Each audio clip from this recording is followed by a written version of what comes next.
This week, we welcome Padraic O'Reilly, founder and chief innovation officer at CyberSaint, to discuss how to solve the cybersecurity data problem.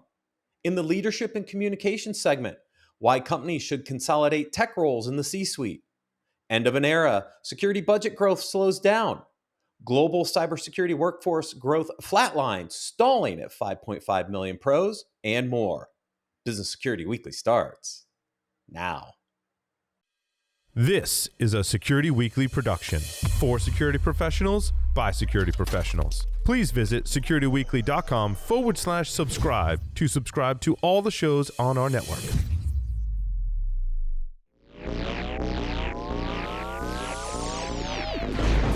It's the show where we explore the business of security to improve the security of business. Your trusted source for actionable insights on leadership, communication, and innovation. Get ready for Business Security Weekly.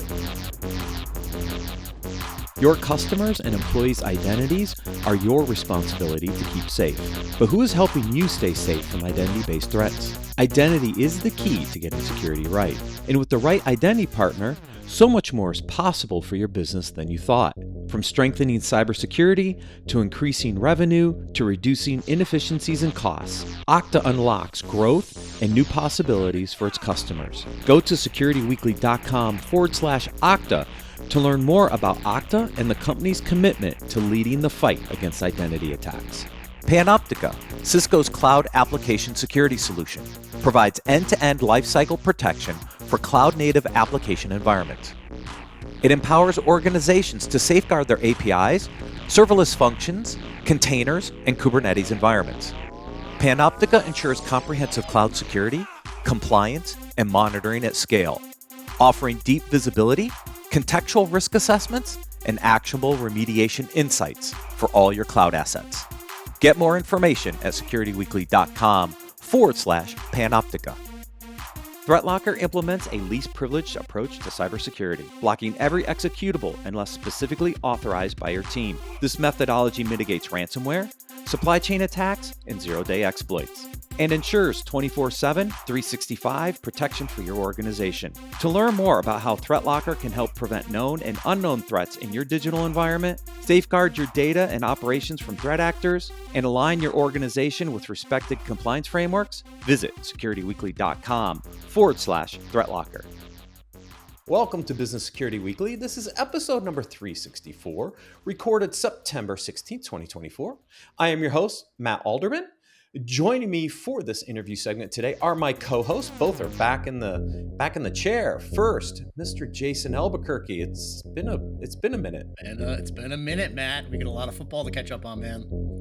You know, my Patriots are batting 500, but we have some teams coming out strong. The Bills, the Chargers, obviously the Chiefs. But this weekend there were some tight games. Yeah, some good college games this weekend too. Georgia squeaks by with a 1-point win. Some good games for sure. Also joining Mr. Ben Carr, and you're not in Texas today, Ben. No, I'm mobile today. I'm in the wonderful city of San Francisco out here on the West Coast. So, yeah, enjoying a little bit different weather. It is cooled off appreciatively out here versus what we had in Texas, although it's been a pretty mild summer. Yeah, we did hit the mid-90s, upper 90s again yesterday, Ben, but we're cooling back down. So, it's been a little mild lately, which is good. This segment is sponsored by CyberSaint. To learn more, please visit securityweekly.com/CyberSaint. Padraic O'Reilly is founder and chief innovation officer at CyberSaint, where he leads product innovation and AI research. His experience as a Harvard-trained economist, IT risk and compliance consultant, and his rapid exposure to cybersecurity led him to seek out CISOs, CIOs, and boards of directors at global organizations to pursue the answer to the question, how can cyber be managed, measured, and understood like any other business function? An expert in artificial intelligence and economic modeling, Padraic works with members of the Global 500 to research and deploy risk quantification, risk intelligence gathering, and risk reporting and communication strategies. Patty, always a pleasure. Welcome back to Business Security Weekly.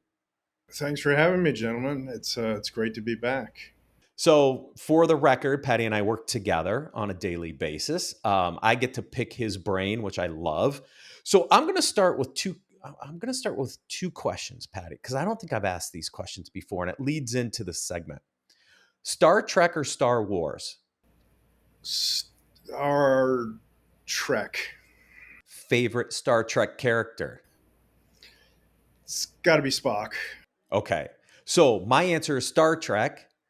Data is my answer. Oh, all right. And then that leads into the segment. This is why I had to ask the questions, because when people ask me those questions, I go to data for one reason, because I love the data, right? How can data drive what we do in the space? He's also an artificial intelligence being as well, which kind of ties into this conversation. So I had to start there. No, I like it. I mean, I like Spock just because formal logic. You don't have you gotta apply the logic to the data. So. Exactly. So it's Spock's a second good choice, maybe a good first choice. It depends, but that's what we're going to talk about today: the data problem in Oh cybersecurity. yeah. Right? I mean, you face this every single day in what you're doing on the research side. Can you give people a quick kind of overview of what you're doing with data right now? Yeah, sure. I'd love to. It's a lot of data. So think, for example, what we deal with just on a daily basis in cyber. Right? We've got data types like threat intelligence. We've got data types like asset collections, right? CMDBs. We've got data types like collections of vulnerabilities. We've got sub data types under vulnerabilities like EPSS scores or CVSS scores. We've got data types like great open source analytical frameworks like MITRE ATT&CK, MITRE DEFEND. You've got wonderful natural language data types like controls across many frameworks. You've got Rev5, you've got the CSF, then you've got telemetry. You've got all the beautiful, crazy products in our space, right? And some of the ways that machine logic operates on data and the resulting, columns and columns and columns. It's a sprawl, right, Matt? We recently ran one assessment against 20.8 million checks. Just one assessment. I have files sitting on my desktop right now where I'm sort of picking through the common product enumeration. That's 8 million plus lines. Then when you convert it to JSON, it's 12 million plus lines. And then I'm writing little scripts to cherry pick fields out of that and maybe get it down to 5 million lines. So I mean the data in our That's space a manageable is, set. That's yeah, nothing. it You is. can It review is. that, Yeah. on your Well, weekends. inspection. Yeah. I'm just scanning through it, just looking for lots of asterisks on 8 million lines in the CPE anyway. And then we wonder but why we can't make good business decisions off of no, that I data, mean, right? it's crazy. I mean, that's the issue, right? How does a human being, there's this guy at Harvard who was fighting with B.F. Skinner, because B.F. Skinner was having pigeons play ping pong. This guy actually said, let's look at human intelligence. Let's not assume that everyone can be reduced to a pigeon playing ping pong.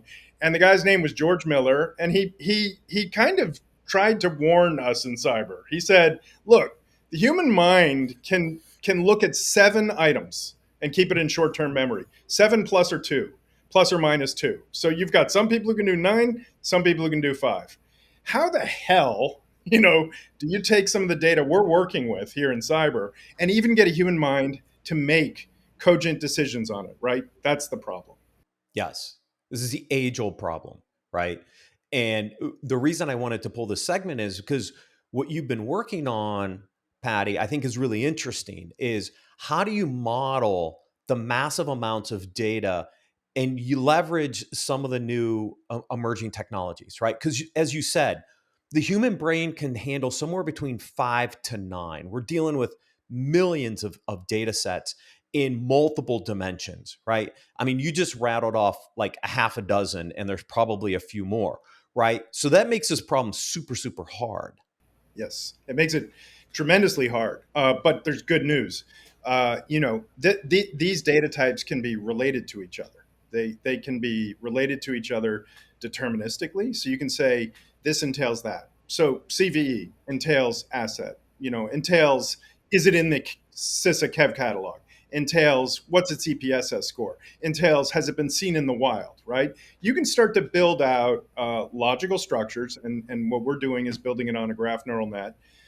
So you've got a map of sorts, right, of these data types and how they talk to each other. Then you can even do more with it. You can start, running, PyTorch and other things on it, where you're looking for maybe insights that have eluded human understanding. So you're teaching a big model a bunch of things about logical interrelationships among data types, and you're probably automating some of those feeds as well. So you're updating them in real time. So the human mind doesn't have to say, "Oh, I've got to add another thing to the threat list. I've got to add another thing to the CISA catalog. I've got to add another thing." You've got to do that, in an automated fashion. So the bigger models are really, we're trying to tame them to the point where you can run risk analysis on some of these richer data sets, and then have people engage with it and navigate through using sort of single path analysis. So they're asking specific questions on a very rich set of associations. If they want to go deeper, they can, but you can stay kind of skimming at the surface a little bit and have those insights made more tailored to executives, even to CISOs, to professionals that want to know specific things. You can also do some of the change on a day-to-day basis and say, look, do you want to know how your most efficient, highest return activities changed on a daily basis, given some of the newer intelligence? And I think that's some of the ways that people will engage with it initially. So Patty, quick question. A lot of that telemetry and data is outstanding from being able to pull all of these third-party sources together. How flexible can you make it so that way I can start putting my own organization's telemetry in there? Maybe asset classifications and risk classifications and the persona of my business, the persona of my risk profile. That's where it's going to become super powerful, is when I can take all of that third party outside data, slam it in with my internal knowledge and telemetry and information, and now have this detailed, customized output. Yeah. I'm running it locally on my desktop. We want to run it locally, and insofar as we can park it in safe environments where you can tell it stuff about your assets, where we can hook into some of that outside the firewall as well. That information. Then you've got what industry specific, company specific, inside the firewall, outside the firewall, your control posture, some of your attack surface that's exposed. It's very powerful when you can do it that way. And Patty, we've already done a little bit of this. I mean, if you think about what we did with the Watsonx capabilities, what we call our KnightVision report, describe kind of what we did for that and how we leverage Watsonx to actually generate some of those outputs. Yeah. So really, what would this look like if you just took 3 types of data? That's what we did with Watsonx. We said, all right, let's take the actuarial data. So let's take the loss vectors by your sector, by your company size. Let's look at the trends. What's trending up over time? What's flat? Maybe what's not? What's trending down? Feed that into a set of queries. Then let's take your control posture, snap your name off it, snap the assessment name off it, anonymize it so that it's safe. Take your control scores, fold that into the query.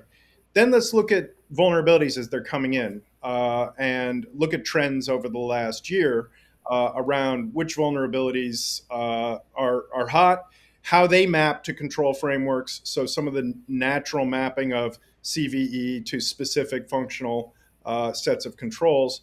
Take that data, which got 2 sets of trending and control information, and just ask an LLM, given this data, where should I prioritize? Maybe where should I deprivilege, or where should I privilege my activities as a cybersecurity professional based on this recent information? So that's the sort of the baby version of the big model, but it's actually pretty insightful. I mean, it can tell you, you need to look at identity and access management, no duh.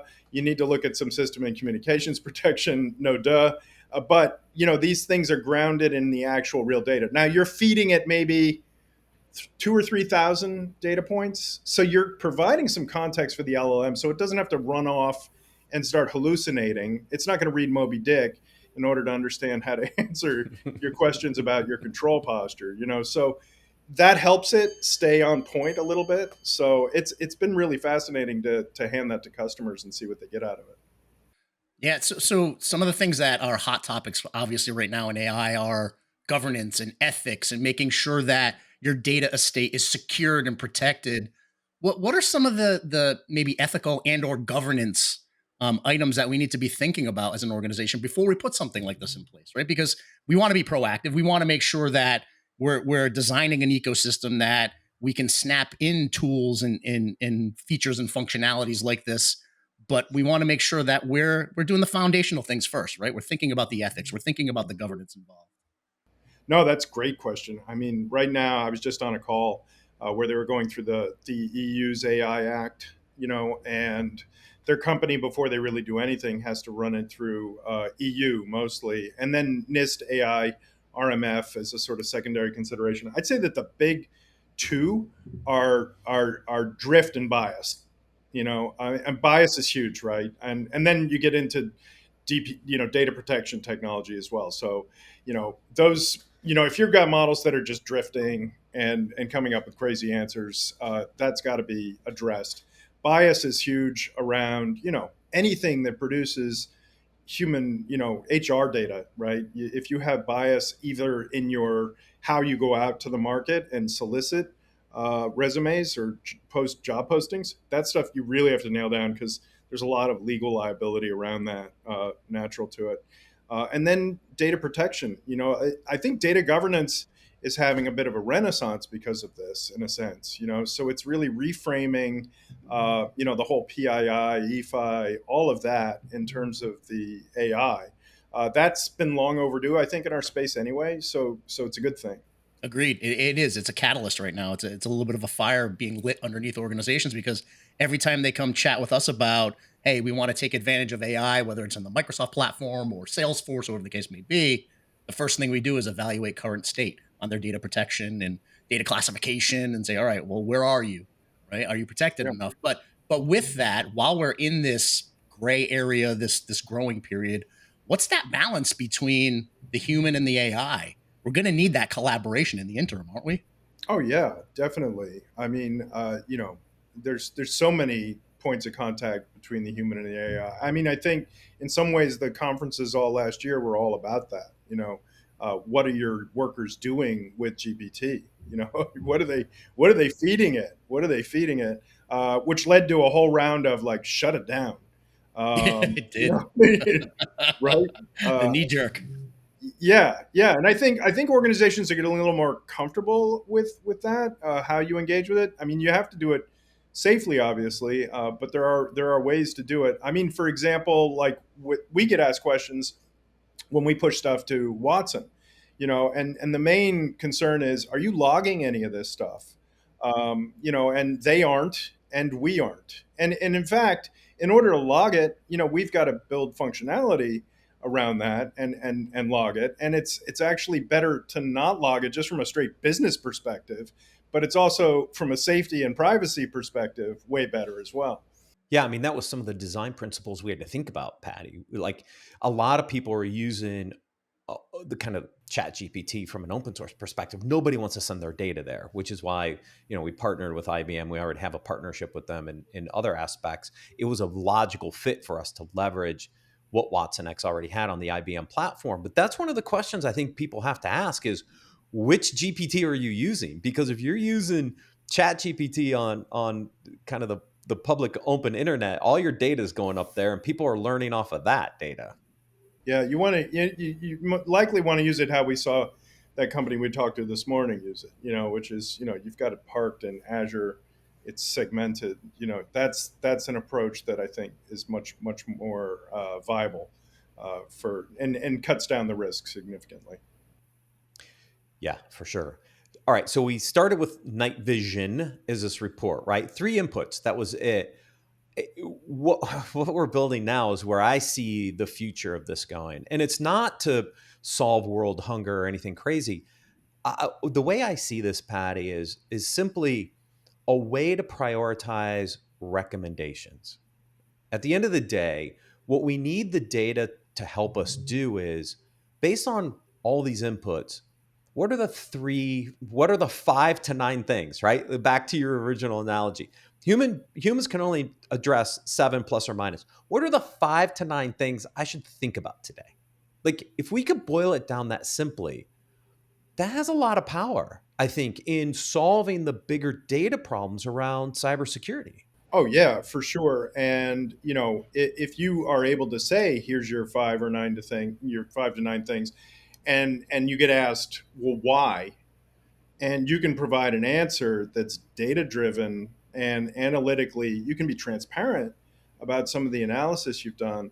I think you've won a lot of favor in the marketplace because I think some of our competitors, while their heart's in the right place and they are trying to bring viable solutions to market, what they do is they build a recommendation engine of some kind, but they don't really show what's under the covers quite, or they don't want to either because they have some sort of crazy thesis around how you generate that using data science or something else, and there is some data science to this, but it shouldn't be the sort of thing where you say, "Oh, it's too complicated for you to understand." I think the people, the practitioners in our space, want to understand. That's what makes them. That's why they came to this space. They want to understand. Yeah, Matt, I think being able to point to an efficient frontier of what you should do, and that's what the first patent we had in the company was all about. It was a recommendation engine based on data, based on analytical methods, based on getting risk out of the qualitative era. Because the real problem, from my view, on risk as a qualitative issue is that it's not grounded in mathematics or science at all. It just isn't. It's grounded in people sort of playing parlor games with each other, which is fine. Maybe they come up with something kind of brilliant, but the truth is you want to start moving this stuff over into the realm of the scientific, and there you can be transparent. You don't have to hide anything if your approach is legitimate. So, Patrick, when I'm listening to the conversation, and I have kind of a question around that specifically, right? So, when you think about cyber, I think we've approached it a lot as a kind of this art, right? And I'm excited about the approach to go more of a scientific method to approach it. But do we get into that reverse problem of, we approach it all from a science side, and the data tells us this, right? But the challenge is the actors on the other side are not science. They're art. They're humans, Yeah. right? And so as a result, do you miss the things that it's not expected in the data set because it's a novel or different approach? It's something else that you're not expecting because it's not a machine generating it where you can understand the model and the response and then understand how you respond in kind. And I'm brought back to this. I'm assuming a lot of people have seen it, but I was always really impressed by this. During World War II, there was this concept of like, where do we reinforce aircraft? Because they're, when they go down, they get hit in certain parts of the aircraft. And so what they did is they analyzed the aircraft and they saw all the hits and they said, oh, we should reinforce the engine, right? But ultimately, what they didn't look at was what was the data they didn't have of the aircraft that didn't return. And that was actually more important because where they got hit and they actually got shot down was more important than where they got hit and they returned to base, right? Like, Yeah. So it was the wrong data set. So Right. I don't know if I'm tying those together appropriately for the concept, but like that's my question here. That's a great question. Yeah. How do we know we have the right data? I think the answer is we don't. And that's why we want to make sure the model is flexible and extensible.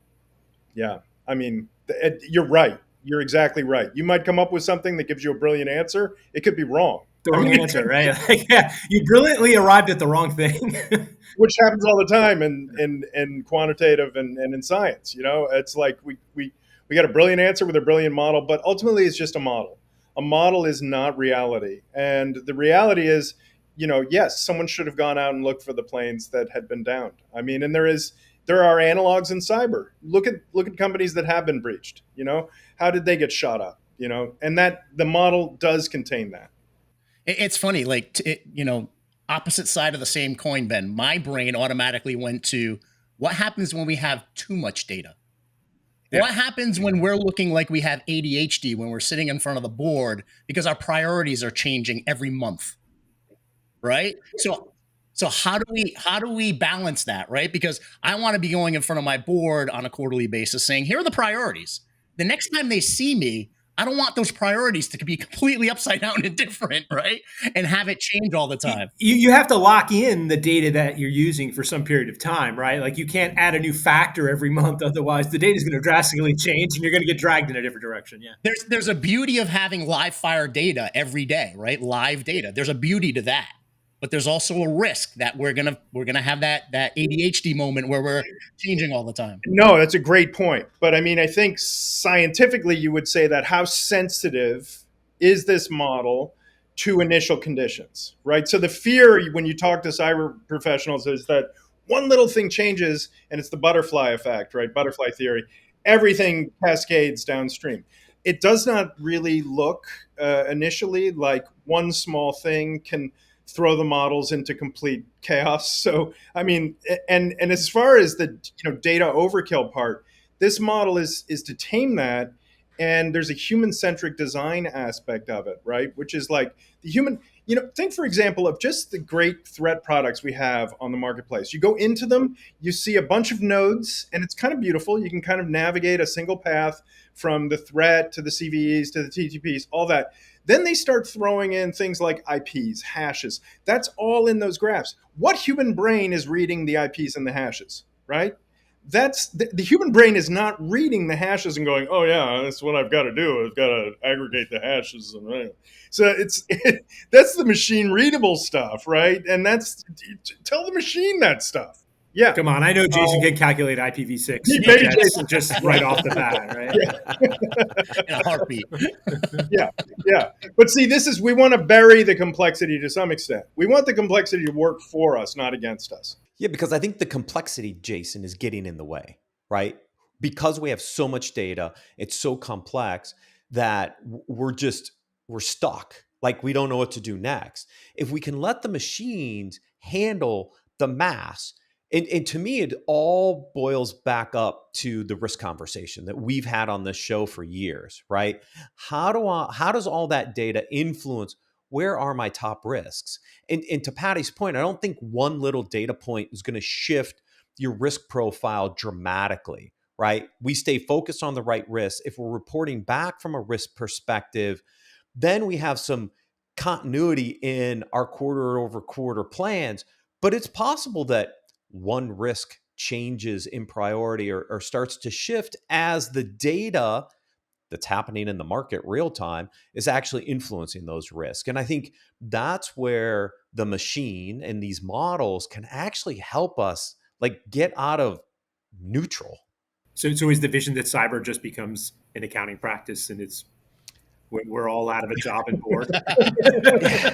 I mean, I wish it could, but I don't think it can. See, remember, if you think about what we're building, all of us vendors are building at the end of the day, some decision support system, right? The human still has to make the final decision and take the action. I'm not sure that we automate everything. I don't think we get to a spreadsheet that calculates EBITDA consistently in the cyberspace, Ben, right? What I think we get to is based off the data, based off my environment, here are the risk areas I need to focus on. Here's what I plan to do about it and figure out how to move forward, right? It's really enabling decisions. So that's why I don't see this thing being like data of sentient being, right? Doing something about it. It's serving this data up to say, hey, these are the things you should be looking at. You should be making some decisions off of this and make your own decisions because that's the art part. So it's more Spock and less data. That's what you're saying. It's more Spock. Right. A little more Spock. See, I don't know, gents, but when I went through that exercise in my mind, what does it tell you about me? I said Star Wars and Boba Fett. So I don't know, the mercenary. Oh, geez. So at the end of the day, what I think these models do is really help drive better decision making, and I think that's the value that the machines can play in this, and that's why I think I put this in the description. I want to talk about AI from a practical AI perspective. Yeah. And I think this is where we can get practical with where we are from an AI perspective. I don't think we solve all problems with AI. I think it just helps us make better decisions. Yeah, and it's entirely, the approach is entirely consistent with like Hubbard and Cybersecurity. They basically say up front in that book, we need to make better choices through better analysis. This is just better analysis. It's not going to make the decision for you. I wouldn't think that, but it's a decision support system. If you think, when I talk to some of the practitioners who are inside the biggest companies and inside the government as well, they struggle with, how do I know what my optimal set of things to do? How do I know? How do I justify spend? And they want it to be data driven. They do, but they get lost. And whenever I'm talking to my engineers, they're like, well, why is this problem still not solved? And I'm like, because you brought a spreadsheet to a gunfight, and it's like, you can't bring a spreadsheet to a pistol fight. You got to bring another pistol. And the human brain doesn't. It can think in terms of matrices. It can, but it can't think in terms of n-dimensional matrices all at once. But the human brain can think in terms of nodes, and it can say, hey, if I start at this node, like Hansel and Gretel, and I start walking through here, what does it look like? Then you're taming some complexity that way. Absolutely. Patty, always a pleasure. Thank you for joining us on Business Security Weekly. Yeah, thanks, guys. This was great. Appreciate it. To learn how data can simplify cyber risk management, please visit securityweekly.com/CyberSaint. We're going to take a quick break and then cover the leadership and communications articles for this week.